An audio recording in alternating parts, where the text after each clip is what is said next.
Channel को subscribe कर bell icon जरूर दबाएं हमारी न्यू वीडियो अपडेट पाने के लिए।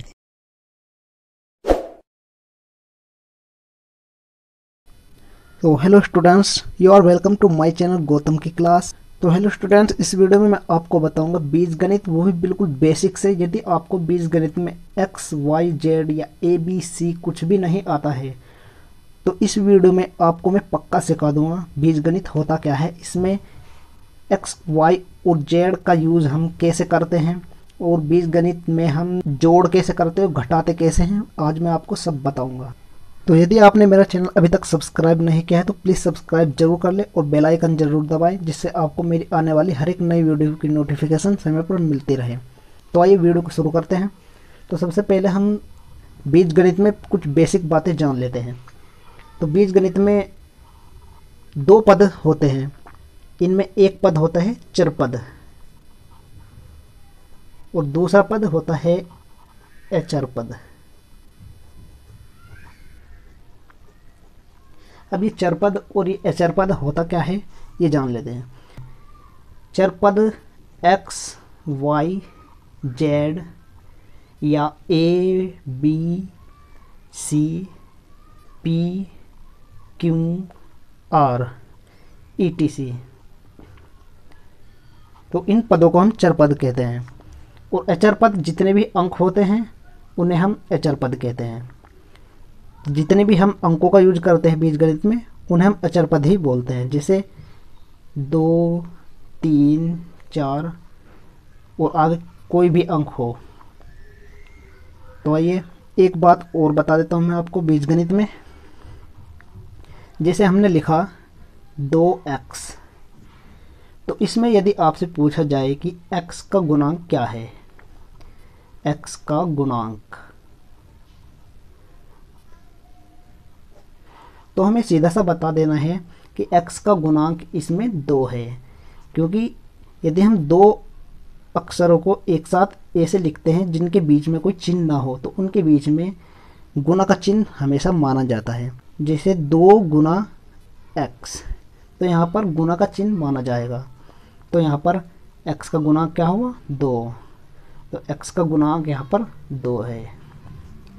इसी प्रकार यदि हम 5x y और z, यदि इसमें आपसे पूछा जाए कि z का गुणांक क्या है, z का गुणांक, तो हमें सीधे बता देना है कि z का गुणांक, z को छोड़कर जितने भी बाकी अंक है इसमें ये चर पद है, हमें उन्हें लिख देना है। जैसे z का गुणांक इसमें होगा 5xy, तो z का गुणांक क्या हुआ इसमें 5xy। तो इतनी बात आपके समझ में आ गई होगी।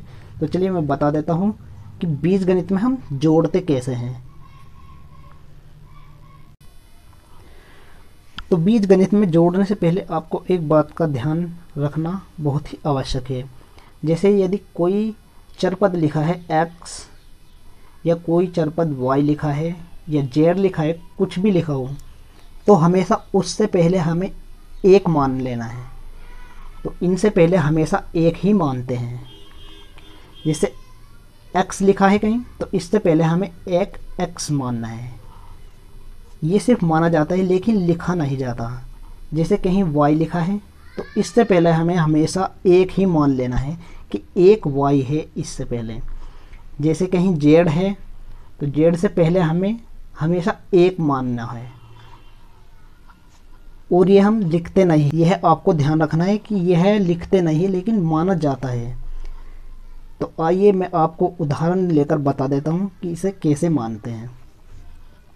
जैसे हमने एक सवाल लिखा कि x प्लस एक्स, तो क्या होगा x प्लस एक्स क्या होगा, तो x प्लस एक्स होगा, यहाँ पर एक x हुआ और एक x यहाँ पर हुआ। तो हमें यह ध्यान रखना है कि अंकों के साथ अंक जोड़ते हैं और चर पद के साथ चर पद और अचर पद के साथ अचर पद हमेशा जोड़ते हैं बीजगणित के जोड़ में। तो यहाँ पर क्या हुआ, 1 और 1 2 और x, तो उत्तर क्या हुआ हमारा 2x। एक और सवाल ले लेते हैं, जैसे x में y जोड़े।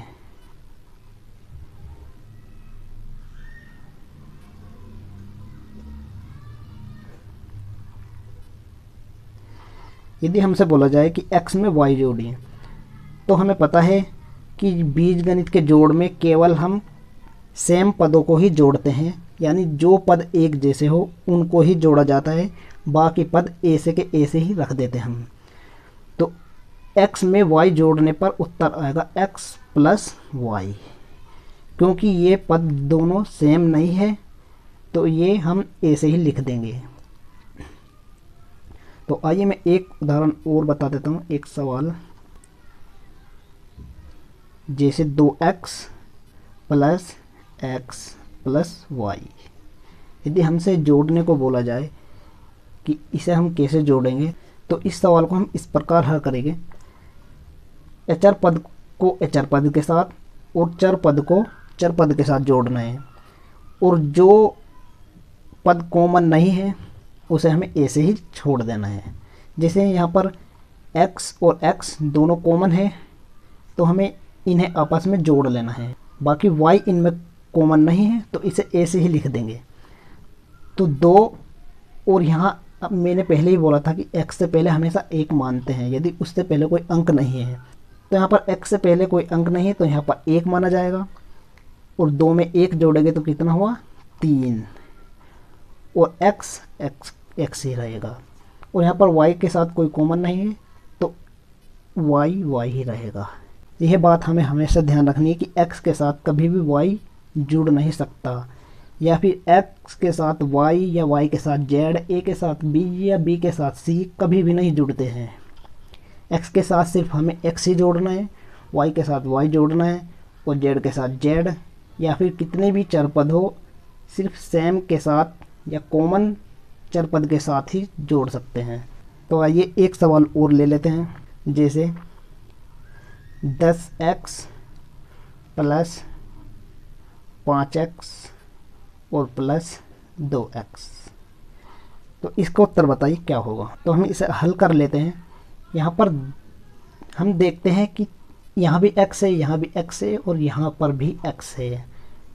तो हम x को कॉमन रख के सिर्फ इनके अचर पद को ही जोड़ लेंगे, अंकों के साथ अंक जोड़ लेंगे। तो यहाँ पर क्या हुआ 10 और 5 15 और 2 17। तो उत्तर क्या हुआ हमारा 17x। तो एक सवाल और करके बताता हूँ मैं आपको, जैसे 15xy प्लस 3yz xy और yz। अब हमें इस सवाल को हल करना है। तो हम यहाँ पर देख लेते हैं xy, और यहाँ पर भी xy है, और यहाँ पर yz है, और यहाँ पर भी yz है। तो xy के साथ xy वाला जोड़ना है और yz के साथ yz ही जोड़ना है। तो यहाँ पर 15xy है और यहाँ पर 1xy है, तो यह कितना हुआ 16xy, प्लस यहाँ पर 3yz है और यहाँ पर 1yz है, तो यह कितना हुआ 3 प्लस 1 कितना हुआ 4, तो 4yz। और यही आपका उत्तर है, क्योंकि इसमें कुछ भी कॉमन नहीं है, तो यही आपका उत्तर है। तो आइए एक सवाल और ले लेते हैं, जैसे a plus B plus C plus 2a plus 3b plus C plus 3a plus 3b plus C. अब हमें इस सवाल को हल करके बताना है कि इसका उत्तर क्या होगा। तो सबसे पहले यहाँ पर हमें कॉमन देखना है कि क्या है। तो यहाँ पर हम देख लेते हैं सबसे पहले a को। तो 1a यहाँ पर है और 2a यहाँ पर है, ये कितना हुआ 2 और 1 3a, और 3a यहाँ पर है तो कितना हुआ 6a। तो यहाँ पर लिख देंगे 6a प्लस 1b यहाँ पर है, 3b यहाँ पर है और 3b ही यहाँ पर है।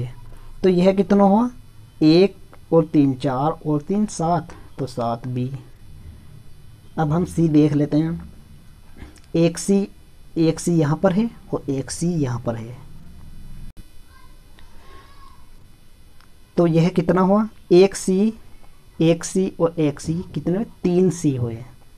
और यही आपका आंसर है, क्योंकि यहाँ पर कुछ भी कॉमन नहीं है जो हम जोड़ सके, क्योंकि जोड़ में हमेशा कॉमन चर पदों को ही हम लेते हैं। चर पद कुछ भी हो लेकिन चर पद कॉमन होने चाहिए। तो यहाँ तक आपकी समझ में आ गया होगा। तो बीजगणित में जोड़ने की एक विधि और है, जैसे कि हम हमेशा जोड़ते हैं अंकों में, ऐसे ही बीजगणित में भी जोड़ सकते हैं हम। तो यहाँ पर हम कॉमन पदों को छांटकर एक दूसरे के ऊपर लिख लेते हैं, जैसे कि हम अंकों में लिख लेते हैं। जैसे a यहाँ पर है तो a यहाँ लिख लिया, और दो ए यहाँ पर है तो 2a यहाँ पर लिख लिया हमने, और 3a यहाँ पर है तो यहाँ पर हम 3a लिख लेते हैं। इसी प्रकार b यहाँ लिख लेते हैं हम, और c यहाँ पर लिख लेते हैं। यहाँ पर 3b है तो 3b, b के नीचे b ही लिखना है 3b, और c के नीचे c ही लिखना है प्लस c, और 3a हमने लिख लिया, 3b यहाँ पर है तो 3b यहाँ लिख लेते हैं, और c। तो हमने सभी पदों को यहाँ पर लिख लिया है। अब हम इन्हें जोड़ लेते हैं।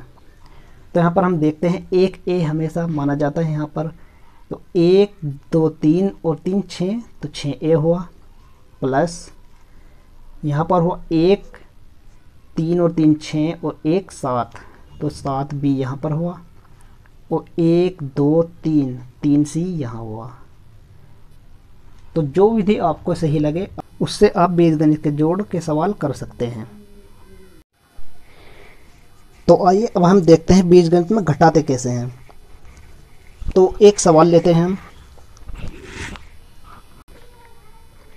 तो हमने सवाल ले लिया है, 2x minus 3y plus 4z में से x minus Y minus 4z को घटाना है। तो सबसे पहले हम पहले पद को ऐसे ही लिख लेते हैं, जैसे 2x minus 3y plus 4z। आपको ध्यान यह रखना है कि माइनस हो या सवाल जोड़ का हो या घटा का हो, उसमें माइनस के चिन्ह भी आ सकते हैं और प्लस के चिन्ह भी आ सकते हैं। जो आपसे कहा गया है करना वही है आपको। तो चलिए सवाल को कर लेते हैं। हमने पहले पद को ऐसे ही लिख लिया और दूसरे पद को हम इसके नीचे रख लेंगे। x के नीचे x ही आएगा, y के नीचे y और z के नीचे z ही आएगा। x माइनस वाई और यहाँ पर माइनस 4z। अब आपको यह ध्यान रखना है कि जब हम घटाते हैं तो जो दूसरा पद होता है ये, तो इसके हम चिन्ह बदल देते हैं। अब ये प्लस का है तो ये हो जाएगा माइनस का, ये प्लस का था तो ये माइनस का हो जाएगा, और यहाँ पर ये माइनस का है तो ये हो जाएगा प्लस का, और यहाँ पर माइनस है तो यह भी प्लस हो जाएगा। यहाँ तक आपकी समझ में आ गया होगा। एक बार दोबारा और बता देता हूँ कि पहले पद के हमें चिन्ह ऐसे ही रखने हैं, सिर्फ दूसरे पद के ही हमें बदल देने हैं, और ये जो चिन्ह है अब इन्हें हमें यूज नहीं करना है, हमें यह यूज बिल्कुल नहीं करना है, सिर्फ जो ये बदल कर आए हैं इन्हें ही यूज करना है। अब आपको एक बात और ध्यान रखनी है इसमें, जब हम घटाते हैं तो यहाँ से हमें शुरू करना है, जोड़ भी यहाँ से ही शुरू करना है। जोड़ में हमें क्या करना है कि ये चिन्ह नहीं बदलते हैं, और घटा में चिन्ह हमें बदलने पड़ते हैं, ये हमेशा ध्यान रखना है। तो यहाँ पर प्लस है और यहाँ पर माइनस है। तो आपको मैं एक रूल और बता देता हूँ, प्लस माइनस और माइनस प्लस का।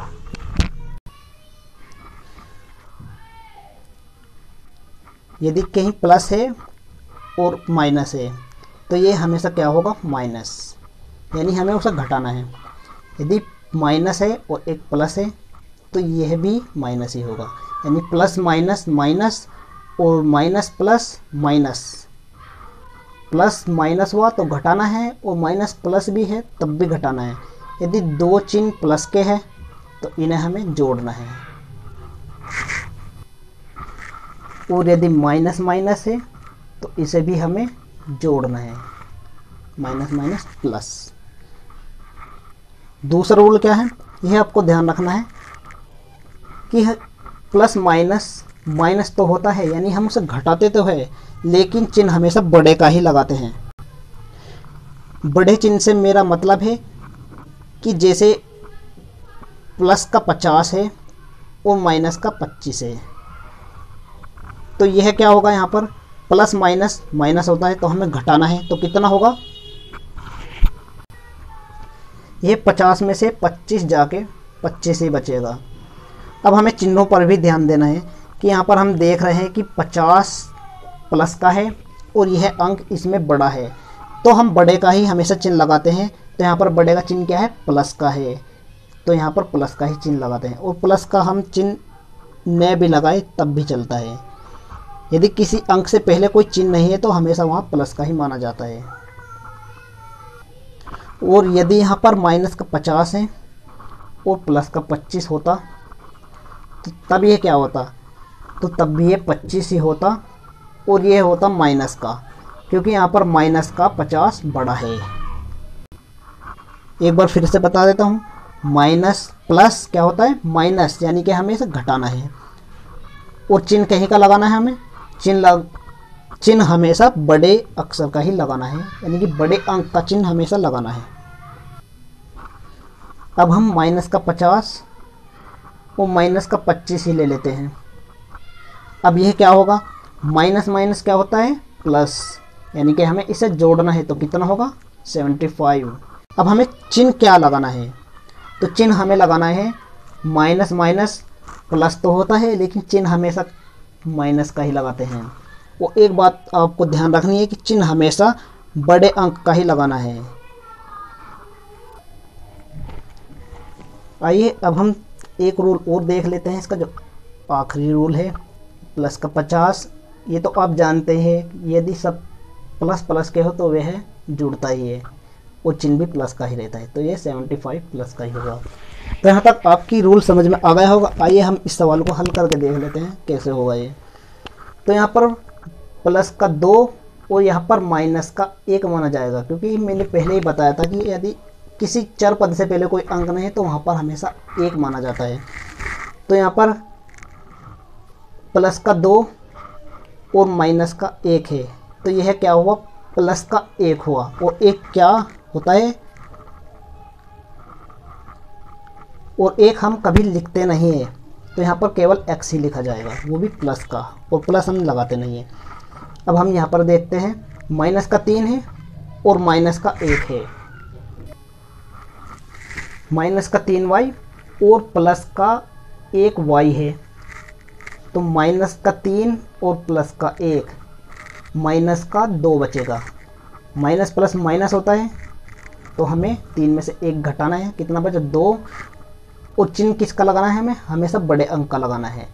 माइनस का 3 है तो यहाँ पर माइनस का चिन्ह लगा देंगे, तो कितना बचा यहाँ पर, माइनस का 2y, और यहाँ पर दोनों प्लस प्लस के हैं तो यह चिन्ह भी प्लस का लगेगा और जुड़ भी जाएंगे, तो 4 और 4 कितना हुआ, 8z। तो यह सवाल आपकी समझ में आ गया होगा। आइए एक सवाल और लेते हैं। तो सवाल हमने ले लिया है, आइए इसे घटाकर देखते हैं। तो सबसे पहले हमें इस पार्ट को ऐसे ही रख लेना है, 2x प्लस 3y और माइनस 4z। इसके बाद हमें इसको भी ऐसे ही रख लेना है, तो हम इसके नीचे इसे भी ऐसे ही उतार लेते हैं, 12x प्लस 3y और माइनस 4z। अब हमें इसे घटा लेना है। तो घटाते समय हमें क्या करना है कि निचला जो पद होता है उसके हमेशा चिन्ह बदल देते हैं। यह प्लस का है तो यह माइनस का होगा, और यह है माइनस का है तो यह प्लस का होगा, और ये माइनस का ये भी प्लस का होगा। तो यहाँ पर हम देखते हैं प्लस का 2 है और माइनस का 12 है, तो प्लस माइनस होता है माइनस, यानी हमें इसे घटाना है, और चिन्ह हमेशा बड़े अंक का ही लगाते हैं। तो यहाँ पर 12 में से हम 2 घटा देंगे तो कितना बचेगा 10x, और ये माइनस का बचेगा। और यहाँ पर हम देखते हैं ये चिन्ह तो कट गए थे, प्लस का 3 है और एक प्लस का 3 है। ओ सॉरी, हमने यहाँ पर माइनस लिख लिया है तो यह माइनस का हो जाएगा। यहाँ पर ये प्लस का है तो ये माइनस का हो जाएगा। तो यहाँ पर हम देखते हैं एक प्लस का 3 है और एक माइनस का 3 है। तो ऐसी स्थिति में हम संख्याओं को काट देते हैं। ये हम काट क्यों देते हैं कि यदि हम 3 में से 3 घटाते तब भी 0 बचता है, तो इसके लिए हम उसे काट ही देते हैं। और हम यहाँ पर भी देखते हैं कि माइनस का 4 और प्लस का 4 है, तो 4 में से 4 जाकर 0 ही बचती है, तो हम इसको भी ऐसे काट देते हैं। जहाँ पर अंक और चरपद दोनों सेम हो और उनके चिन्ह एक का माइनस हो और एक का प्लस हो, तो वहाँ पर हम हमेशा काट ही देते हैं। तो इसका उत्तर क्या आया 10x, यही इसका आंसर है। माइनस का 10x ही इसका आंसर है। तो आई होप आपकी समझ में बीजगणित का जोड़ और घटाव पूरी तरह आ गया होगा। यदि आपको फिर भी कोई क्वेरी है तो प्लीज़ आप कमेंट करके बताएं। तो नेक्स्ट वीडियो में मैं आपको बीजगणित का गुणा और भाग पूरी तरीके से सिखा दूंगा, तो वीडियो को देखना बिल्कुल मत भूलिएगा। और यदि आपने मेरा चैनल सब्सक्राइब नहीं किया है तो प्लीज़ सब्सक्राइब जरूर करें, क्योंकि आपको मेरी आने वाली हर एक वीडियो की नोटिफिकेशन तभी मिल सकेगी। तो वीडियो देखने के लिए धन्यवाद।